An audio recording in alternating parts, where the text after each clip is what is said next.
வட சென்னை, தென் சென்னை, மத்திய சென்னை, காஞ்சிபுரம், செங்கல்பட்டு எல்லா தொகுதிக்கும் ஒரு எம்எல்ஏ இருப்பாரு, யாராவது மினிஸ்டர் இருப்பாரு. இருந்தாலும் ஒவ்வொரு ஃபங்க்ஷன்லையும் இந்த 6 தொகுதிக்கும் எப்பொழுதுமே மினிஸ்டர்ங்கிற மாதிரி எங்கள் பொருளாதார நிபுணர் அவருக்கு உண்டான கிரேஸ் தனியாக இருக்கும்.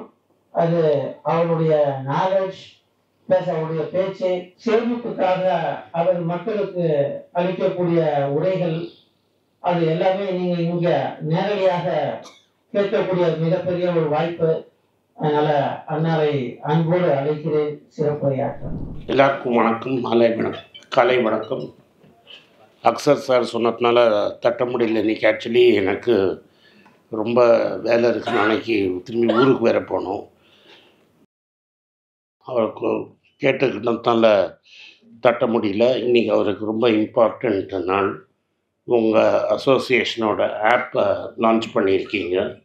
அது ஒரு ரொம்ப படிப்படியாக இந்த அசோசியேஷன் வளர்ந்து வருது. ஒரு 3-4 வருஷமாக உங்கள் அசோசியேஷனோட நம்மளுக்கு பழக்கம். பல ஈவெண்ட்டுகளில் வந்து பேசியிருக்கேன். என்னை வாய்ப்பு கொடுத்ததுக்கு அக்சர் தலைவருக்கு நன்றி. இன்றைக்கி எனக்கு பேச சொன்னது வந்து முதலீட்டு எதில் நீங்கள் செய்யணும்னு. முதல்ல நீங்கள் முதலீட்டு ஏன் செய்யணும் அப்படிங்கிறத உங்களுக்கு சொல்கிறேன். நீங்கள்லாம் ப்ரொஃபஷ்னல்ஸ் அப்படின்னா உங்களுக்கு நிரந்தரமான வருமானம் கிடையாது. சில நாள் வருமானம் இருக்கும், சில மாதங்கள் வருமானம் கம்மியாகும், சில நாள் வருமானம் ஜாஸ்தியாகும். உங்களுக்கே ஒரு சைக்கிள் இருக்கும். குவார்ட்டர் எண்டிங்கில் வருமானம் நிறைய இருக்கும், சில மாதங்கள் நார்மல் ஃபைலிங்கில் வருமானம் இருக்காது. சில சமயத்தில் உங்கள் கிளைண்ட்டால் பணத்தை உடனே செட்டில் பண்ண முடியாது, நீங்களும் நெருக்கி கேட்க முடியாது, அப்புறம் தரேன்பாங்க. இது எல்லா ஆடிட்டர் ஆஃபீஸ்லேயும் நான் பார்த்துருக்கேன். எங்கள் குடும்பத்தில் நிறைய ஆடிட்டர் இருக்கும். ஸோ இது கலெக்ட் பண்ணுறதுங்கிறதே ஒன்று சர்வீஸ் கொடுக்கறது, அடுத்தது பணத்தை கலெக்ட் பண்ணுறதுங்கிறதே ஒரு பெரிய விஷயம். ஸோ இது மாதிரி இருக்கிற இடத்துல நாளைக்கு ஒரு எமர்ஜென்சி நம்மளுக்கு வேணும்னா நம்மளுக்கு பணங்கிறது ரொம்ப முக்கியம். ஒரு மிடில் கிளாஸ் குடும்பத்துலேருந்தும் ஏழைக்கு ஒரு பெரிய வித்தியாசமே ஒரு மெடிக்கல் எமர்ஜென்சி தான். இது மாதிரி மெடிக்கல் எமர்ஜென்சி யாருக்கும் வரக்கூடாது. வந்துருச்சுன்னா பெரும் கஷ்டம். நான் போகிற இடத்துலலாம் சொல்கிறது, நீங்கள் எல்லாருமே ஒரு ஹெல்த் இன்சூரன்ஸ் எடுத்துக்கிறது பெட்டர். அதுலேயும் வந்து கம்மி விலைன்னு பார்க்காதீங்க. எவ்வளோ மேக்ஸிமம் இருக்கோ அதை எடுத்துருங்க. ஏன்னா நம்ம படுக்கிற சமயத்தில் நம்ம கூட இருக்கிறவங்க பணத்துக்கு ஓடாமல் பார்த்துக்கணும். இல்லாட்டா நீங்கள் உங்களுக்காக அவங்க ப்ரே பண்ணுவாங்க, உங்களோட இருக்கணும், உங்களுக்கு தைரியம் சொல்லுவாங்க. ஆனால் அதே சமயத்தில் பணத்துக்கும் அவங்க ஓடுவாங்கன்னா ரொம்ப கஷ்டம். அதனால் எல்லாருக்கும் ஒரு சமயத்தில் வயசு ஆக ஆக எல்லாருக்கும் ஒரு சமயத்தில் ஏதாவது வரும். அது வரமுன்னு காக்கிறதுக்கு நம்ம இதை எடுத்து வைக்கிறது ரொம்ப முக்கியம்.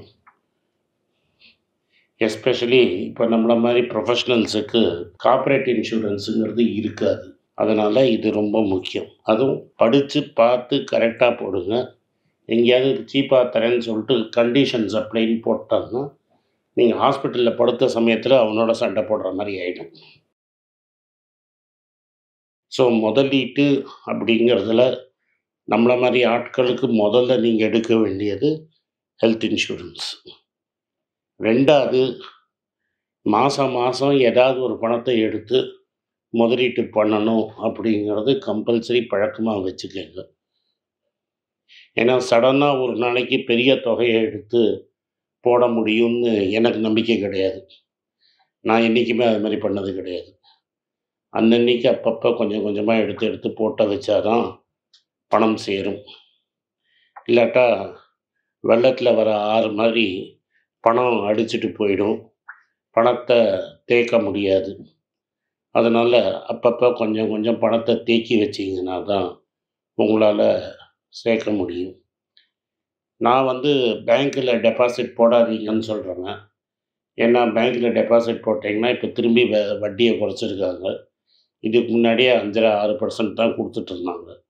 சில ஸ்மால் ஃபைனான்ஸ் பேங்க்கில் 7% கொடுக்குறாங்க. ஆனால் அந்த பேங்க் இருக்குமா இருக்காதா, என்ன ப்ராப்ளம் வரும் அப்படிங்கிறது அது உங்களோட இண்டிவிஜுவல் டிசிஷன்.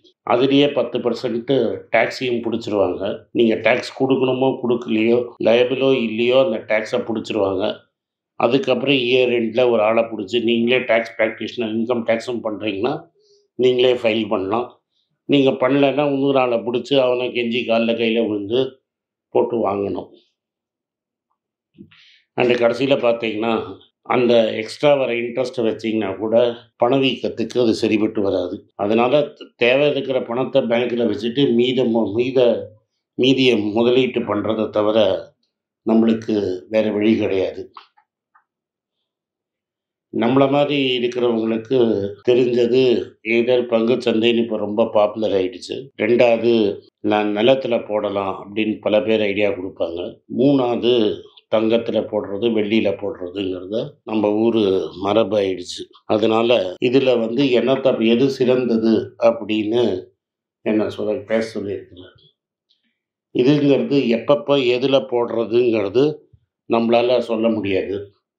அதாவது அன்னன்னைக்கு இருக்கிற ஒரு எக்கனாமிக் சிச்சுவேஷனை வச்சு தான் நம்மளால் சொல்ல முடியும். இது எப்போதும் கரெக்டாக இருக்கும், இது எப்போதும் தப்பாக இருக்கும் அப்படிங்கிறத நம்மளாலேயோ யாராலேயும் சொல்ல முடியாது. இன்றைக்கி 2014க்கு அப்புறம் 12க்கு அப்புறமே வச்சுக்கோங்க, நிலங்கிறது ரொம்ப காஸ்ட்லி ஆகிடுச்சு. வீடுங்கிறது ஃப்ளாட்டுங்கிறது ரொம்ப காஸ்ட்லி ஆகிடுச்சு. மெட்ராஸில் ஒரு ஃப்ளாட்டுங்கிறது 1 கோடி ரூபா கொடுத்து வாங்கினீங்கன்னா தான் ஒரு நல்ல ஃப்ளாட்டு, ஏதாவது பஸ்ஸு ட்ரெயின் அது மாதிரி இருக்கிற இடத்துலேருந்து பஸ்ஸு ட்ரெயின் போகிற மாதிரி கிடைக்கும். 1 கோடி ரூபா உடனே போட்டு வாங்க முடியாது. கையிலேருந்து ஒரு அமௌண்ட்டை போடுவீங்க, மீதியை ஹவுசிங் லோனாக போட்டு இன்ட்ரெஸ்ட் போட்டு கட்டுற மாதிரி தான் வரும். அந்த இன்ட்ரெஸ்ட் ரேட் ஏறும் இறங்கும். அது உங்கள் வீடுன்னு நீங்கள் நினச்சிப்பீங்க, அது உங்கள் வீடு கிடையாது. பெரிய வீடு. நீங்கள் சட்டத்தை ஒழுங்காக படிச்சிருந்தீங்கன்னா அது நீங்கள் யார்கிட்ட கடன் வாங்கியிருக்கீங்களோ அவரோட வீடு. அடுத்த 20 வருஷத்துக்கு நீங்கள் ஓடி ஓடி அவங்களுக்காக தான் உழைக்கணும். இப்போ புதுசாக வந்திருக்கிற இன்கம் டேக்ஸ் சட்டத்திலலாம் பார்த்தீங்கன்னா அதை நீங்கள் இன்கம் டேக்ஸில் கிளைம் பண்ணுறதும் ரொம்ப கஷ்டம். ஓல்டு ரெஜீம், நியூ ரெஜீம், இந்த ரெஜீம் அந்த ரெஜீம்னாங்க. மெதுவாக ஓல்டு ரெஜீமை ஒழிச்சிருவாங்க. அதுக்கப்புறம் நீங்கள் விற்கிறச்ச கேபிட்டல் கெயின்ஸ் பண்ணுறச்ச அந்த இன்ட்ரெஸ்ட் நீங்கள் கட்டினதெல்லாம் கணக்கெடுக்க முடியாது அப்படின்ட்டாங்க. இப்போ நீங்கள் 20 லட்ச ரூபா வாங்கிட்டு 10 வருஷம் 15 வருஷம் கழிச்சு கட்டுறத கூட நான் 20 லட்ச ரூபா வட்டியும் கட்டியிருப்பீங்க. 40 லட்ச ரூபாய்க்கு வீட்டை வாங்கிட்டு 45 லட்ச ரூபாய்க்கு விற்றீங்கன்னா உங்களுக்கு ஆக்சுவலாக 5 லட்ச ரூபா தான் லாபம். ஆனால் 25 லட்ச ரூபாய்க்கும் கேபிட்டல் கெயின்ஸ் கட்டும்பாங்க. ஸோ இது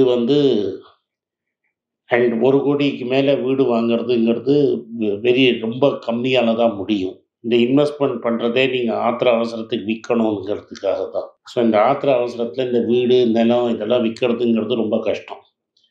நிலங்கிறது நிறைய பேர் வாங்கினவங்க எனக்கு தெரியும். எங்கே நிலம் இருக்குங்கிறதே அவங்களுக்கு தெரியாது. அந்த நிலத்தை தேடி போய் பார்க்கறதுக்கே உங்களுக்கு ஒரு படலம் ஆகிடும். காரை ஹையர் பண்ணி தேடி அங்கே போய் மேப்பில் இப்படி வச்சு அப்படி வச்சு அங்கே எங்கே இருக்குதுன்னு பார்க்குறது. அண்ட் நம்ம வாழ்க்கை ஓடுற பேஸில் அந்த இடத்துல போய் வீடு கட்டுவோமாங்கிறது ஒரு கஷ்டம். அப்புறம் விற்கிறச்ச ஒரு ரெடிமேட் மார்க்கெட் இருக்காது. அந்த நிலத்தை விற்கிறதும் ரொம்ப கஷ்டம். ஸோ இது லிக்விடிட்டியே இருக்காது. அதனால் நம்மளோட மிடில் கிளாஸ் ட்ராப்பில் போய் என்றைக்காவது ஒரு நிலம் இருந்தால் நல்லது, மண்ணில் போட்டால் ஓடாது அப்படின்னு சொல்கிறது தவறு. ஏன்னா அவசரத்துக்கு உங்களால் விற்கணுங்கிறது ரொம்ப கஷ்டம். இந்த ஸ்டாக் மார்க்கெட்டுங்கிறது என்னென்னா மேலேயும் கீழேயும் போகும். இப்போ எந்தெல்லாம் முக்கால்வாசி பணம் எந்தெல்லாம் ஸ்டாக் மார்க்கெட்டில் தான் இருக்கும். பட் இது ஒரு 38 வருஷமாக நான் பண்ணுறதுனால எனக்கு இது பழகி போயிடுச்சு.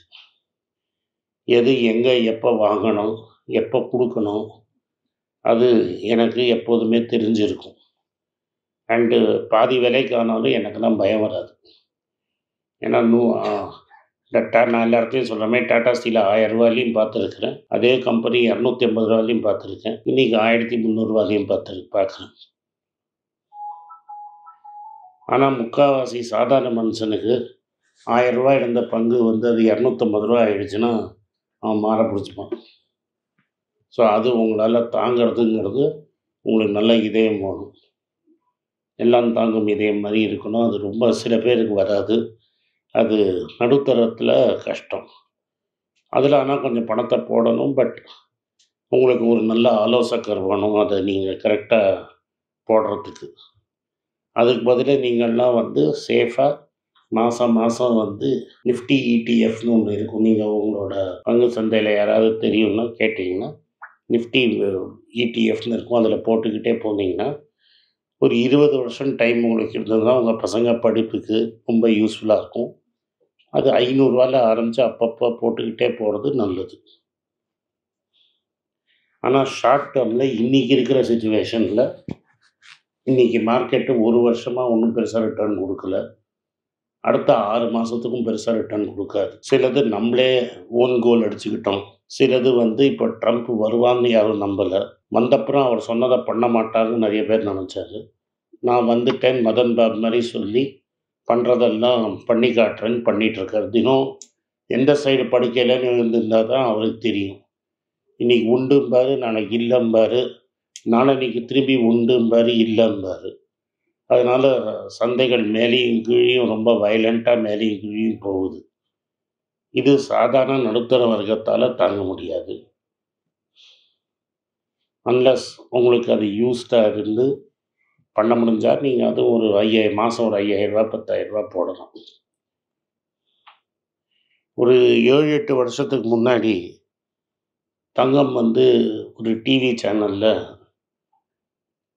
நான் பேசும்போது அப்போ தான் சாவரின் கோல்டு பாண்டுங்கிறத லான்ச் பண்ணாங்களோ அதில் லான்ச் பண்ண போகிறாங்களோ 2700 ரூபா இருந்த தங்கத்தும் போது நான் சொன்னேன் என் வாழ்நாளில் 10,000 பார்த்துருவேன்னு. அப்போ கூட என்ன கேட்டிருந்தீங்கன்னா அப்போ எனக்கு 49-50 வயசு இருந்திருக்கும். நான் 60 வயசுக்குள்ளே அதை 10,000 பார்ப்பேன்னா நான் இல்லைன்னு தான் சொல்லியிருப்பேன், சிரிச்சிருப்பேன். ஏன்னா அதுக்கப்புறம் நம்ம ஆளுங்க டிமானிட்டைசேஷன் பண்ணுவாங்க, ஜிஎஸ்ஐ கோவிட் அக்கௌண்ட் பண்ணுவாங்க, பணத்தை இஷ்டத்துக்கு நோட் அடிப்பாங்க, உலகம் ஃபுல்லாக நோட் அடிப்பாங்க, ஜிஎஸ்டியை தப்பாக இம்ப்ளிமெண்ட் பண்ணி பல சிறு தொழில்களை ஒழிப்பாங்க. அப்புறம் ட்ரம்ப்னு ஒருத்தர் 2வது வாட்டி வருவார். வந்துட்டு சைனாவை சீண்ட பார்ப்பார். சைனாக்காரன் திரும்பி அவனை சீண்டுவான், அவன் டாலரை விற்பான், தங்கத்தை வாங்குவான். இதெல்லாம் யாராலையும் சொல்லியிருக்க முடியாது. அது பாட்டுக்கு சீராக ஏறும்னு நினச்சோம்.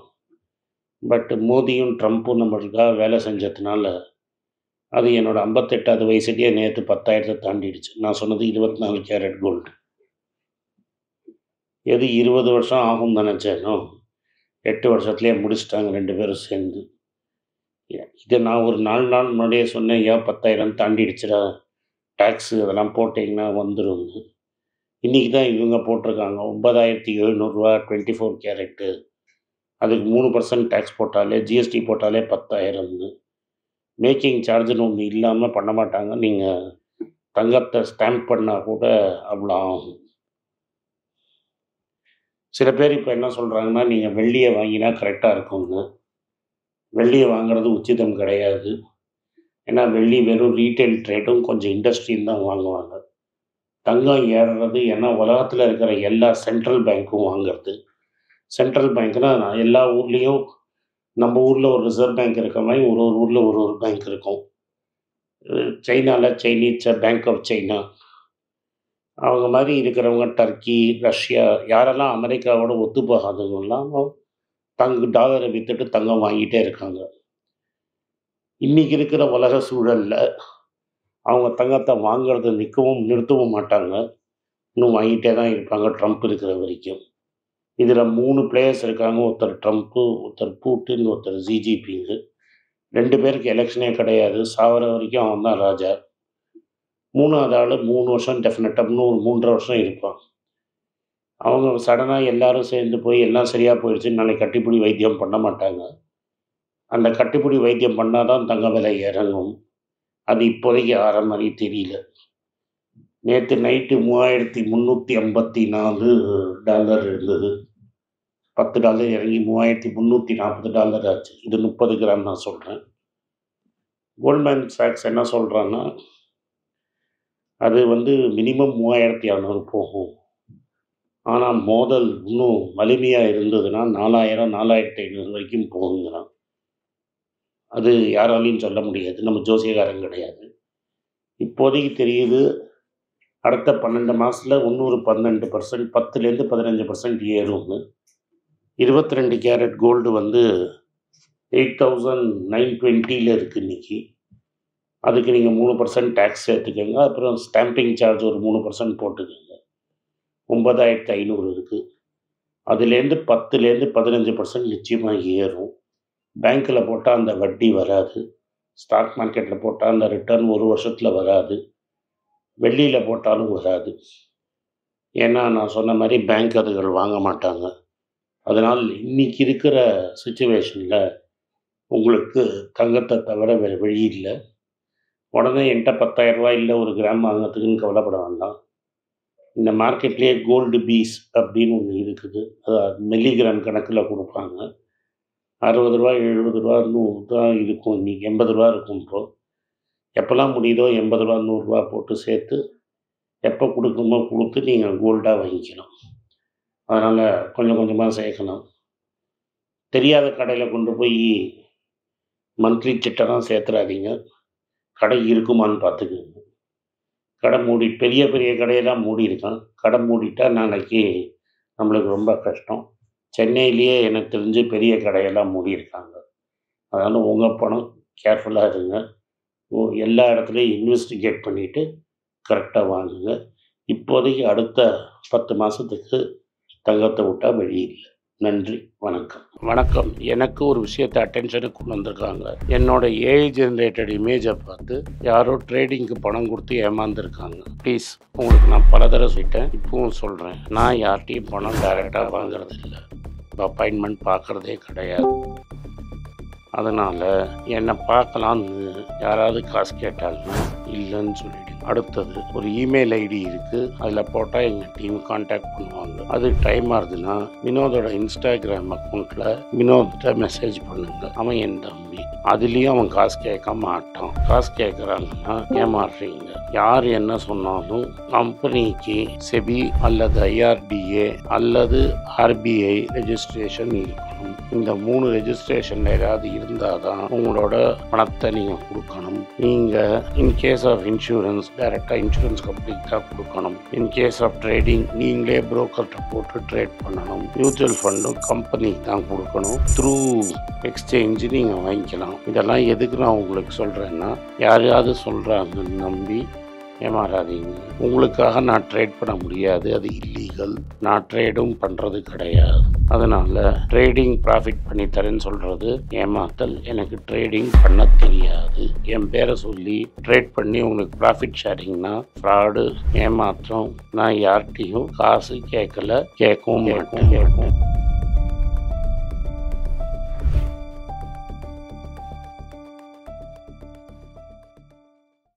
வணக்கம். இது ஆனந்த் ஸ்ரீனிவாசன். இது என்னோட பர்சனல் சேனல். மணி பேச்சுக்கு தனியாக ஒரு சேனல் இருக்குது. அது டெலிகிராஃப் சேனல். இது என்னோட பர்சனல் சேனல். நான் என்ன நினைக்கிறேன், நான் தத்துவ பேச்சை பற்றி என்ன பேசுகிறேன், நான் பொருளாதாரத்தை பற்றி என்ன நினைக்கிறேன், ஜென்ரல் பொருளாதாரத்தை பற்றி நினைக்கிறேன், என் ஐடியாலஜியை பற்றி நான் என்ன நினைக்கிறேன், என்னோடய ஃபிலாசபி, என்னோட நம்பிக்கை, ரமண மகரிஷி, சார்லி மங்கர் பற்றிலாம் என்ன நினைக்கிறேன்னு இதில் பேசுவேன். இதில் வீடியோ அப்டேட் அப்பப்போ வரும். நீங்கள் சப்ஸ்கிரைப் பண்ணிங்கன்னா என்ன நீங்கள் பர்சனலாக ஃபாலோ பண்ணுறீங்க. இது மணி பேச்சு இல்லை, இது இன்வெஸ்ட்மெண்ட் இல்லை.